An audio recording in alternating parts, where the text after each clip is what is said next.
የሆነ ነገር ለማስተካከል ተጠርቼ የፊልም ቀረጻ ቦታ ሄድኩ። በሃያዎቹ መጀመሪያ ላይ ያሉ ልጆች የሙማቸውን አገጭ የሚያሳይ ሚኒስከርት ለብሰው ተቀምጠዋል። በእድሜ ብዙም የማንበልጣቸው ወንዶች ዞር ብለው ስለማያዩን እኔም ላዋራቸው አልሞከርኩም። ዳይሬክተሩ መጥቶ ስለ ስክሪፕቱ ሲያማክረኝ ካዩ በኋላ ግን ባንዴ አይናቸው ተገለጠ።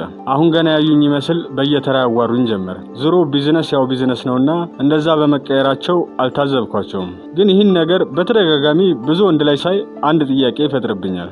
አንድ ባለስልጣን የበታችን ሰራተኛ የሥራ እድገት እንድሰጥሽ አብረሽን ተኚ ቢላትና ቢጠቀምባት ኃይሉን ያላግባብ በመጠቀም ይከሰሳል። ሴት ልጅ ገላዋን ተጠቅማ የእሱ ያልሆነ እድገት ስትወስድ ግን ኃይሏን ያላግባብ በመጠቀም የሚከሳት የለም። እያልኩ ያሉት ሁለቱም ይታለፉ ሳይሆን ሁለቱም ይከሰሱ ነው። አንዱን ከተውን ደግሞ ሁለቱም መተው አለባቸው ነው። መስመር እየሳትኩ ስለሆነ ወደ ጉዳይ ልመለስ። ብቻ የዛን ቀን ቀረጻው ረጅም ሰዓት ስለነበረ ልጆቹ ጋር እያወራሁ ብዙ ቆየሁ። ልክ ከመግባባት ስንጀምር የሆነ ጥያቄ ጠየቅኳቸው። ስክሪፕቱ ላይ እንደዚህ የምትለብስ ካራክተር የለችም፣ ለምንድነው እንደዚህ ለብሳችሁ የመጣችሁት አልኳቸው። በአንዴ ተቀይረው ስለ ሴት ልጅ የነጻነት ትግል ሲያስተምሩ ጀመር። እንደዛ የለበሱት ለወንድ ሳይሆን ለራሳቸው እንደሆነ የሚያብራሩበት መንገድ አቴንስ ላይ ሶቅራጦስ ጋር ውሃ እየተራጩ ያደጉ ነው የሚመስላቸው። ንግግራቸውን እየሰማሁ ሳያት ከጀርባው የተከፈተ ቀሚስ የለበሰችው መልእክት ለማስተላለፍ እንደሆነ የተናገረችበት ቃለ መጠይቅ ትዝ አለኝ። ከልብሱ ጀምሮ ምክንያት ነበረው ለምን ከፊት ሽፍን እንደሆነ ለምን ከኋላ ግልጽ እንዲሆን እንደፈለግን ለምን አንዳንድ ሰዎች በህይወትሽ ይመጡና አብረውሽ ሲቆሙ ሙሉ ያረጉሽ ይመስሉሻል ጀርባሽን ግን ባዶ ነው የሚያረጉት እና የጀርባ ብርድ አትቋቋሚው ማድል በጀርባሽ የሚሰጡሽ ህመም ማትደገፊው ማትቆሚበት ከሰው ጋር ቆመሽ ስታያቸው ግን ልክ ናቸው።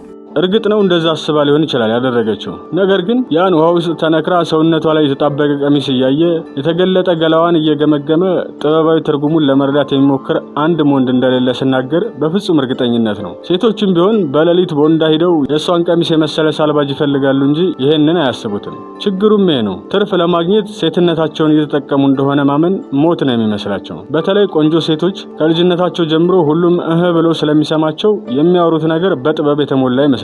ፍልስፍናዋ በጉልት የተሞላ እንደሆነ አሳይቷት ፓንቷ ሳይገባ መቅረት የሚፈልግ የለምና ውበት ብቻ አይደለሽም አንቺ እያለ የውሸት እየተገረመ የሚፈልገውን ይወስዳል። ከተኛት በኋላ ግን ከአካባቢው አይገኝም። ውበት ብቻ ካልሆንኩ ገላይን ሲያገኝ ለምን ጥሎኝ ሄደ ብለው ራሳቸውን አይጠይቁም። እነዚህ ቆነጃጅት ወጣቶች የሚዘነጉት አንድ ነገር እንደ ሳያት ማውራትና ሳያትም መሆን ሁለቱ ፍጹም የተለያዩ ነገሮች መሆናቸውን ነው። ሳያት አንደኛ በተጋነነ ሁኔታ ቆንጆ ነች። የቁንጅና ውድድር ስትገባ ሞዴሎቹ ራሳቸው አፋቸውን ከፍተው ነው የሚመለከቷት። ትወና ትችላለች፣ ብዙ አትሰራም፣ በሰራች ቁጥር ግን ትሸለማለች። ሙዚቃ ትሰራለች፣ አልበሟን ዛሬም ድረስ እናዳምጠዋለን። የሳያት ብዙ ማውራትና ማስረዳት የመጣው ይህን ሁሉ ችሎታዋን ቁንጅናዋ እየጋረደባት ስለተቸገረች ነው።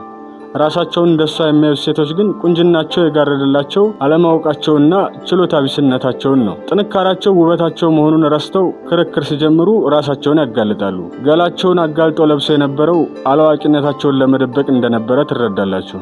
ሳያት እኮ ሰው እውቀቷ እንዳይላት ሜካፕ አትቀባም። ሁሌም ረጅም ቀሚስ ለብሳ ነው የምታዩት። ወንድ ይወደዋል የተባለውን ሁሉ አታደርግም። ሰሞኑን እንደውም አንዱ ጸጉርሽ ያምራል ብሏት ነው መሰል ተላጭተዋለች። ሰው እንደሚጠብቃት ሳታገባ ሳትወልድ ነው የኖረችው። አብዮት አለያም አመጽ ነው ያዘችው። እሷ ለፍልስፍናዋ ታማኝነት ታሳያለች።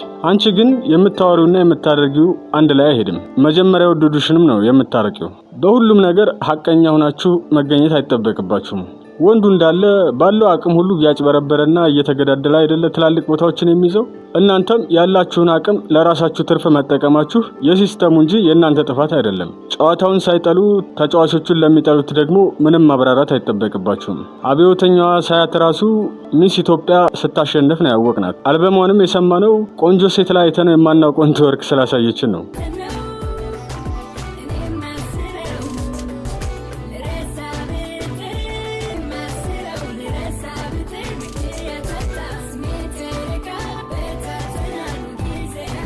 ወንድ ሁሉ ታለንቷን ማየት የማይችል ሴሰኛ ስለሆነ አይደለም። እሷ ራሷ የህዝባችን አይን የገባችው በዚህ መንገድ ስለነበር እንጂ ዛሬ ላይ ተነስታ የምታደርጋቸው ንግግሮች ለሴቶቻችን ማደንዘዣ ናቸው፣ መድኃኒት አይደሉም። ምዕራቦችም ሆነ እነ ሳያት እንደሚሉት ሳያገቡና ሳይወልዱ መኖር ኖርማል ነገር አይደለም፣ ሃይማኖታችንም አይፈቅድልም። ከሃይማኖት ውጭ ስታስቡት ደግሞ 40 እና 50 ዓመት ከገባን በኋላ ብቸኝነቱ ደና አርጎ ነው የሚያላምጠን። ይሄ ደግሞ በቀን 3 ፓኮ ሲጋራ የማጨስ ያህል ጤናን ይጎዳል። ፈጠረው አይደለም፣ ጎግል አርጉት።